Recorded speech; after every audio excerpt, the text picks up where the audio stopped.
наистина е страхотно. И е много скришна. Като дете и аз имах скришно място. Намираше се в горичката зад къщата. Много часове съм прекарала там, мечтайки. Израснах в малък град, така че представяш си какво съм си фантазирала. Щом се стъмнеше, мама ни викаше за вечеря. Нещата като че ли не са се променили много. Да. Знаеш ли, когато се запознах с Филип, той беше много по-различен. Все едно, че бе от друг свят. Искам да кажа... Май много приказвам. Извинявай. Ти откъде си? Не знам. Доста се местехме от място на място. А вашите къде са? Мъртви са. Извинявай. Какво се е случило?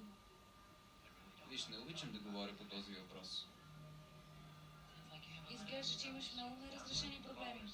Аз не съм един от вашите събеседници, доктор Робинсън. Просто се опитвам да те опозная по-добре. За да промиеш и моя мозък ли? Добре. Няма, разбирам. Нищо не разбираш.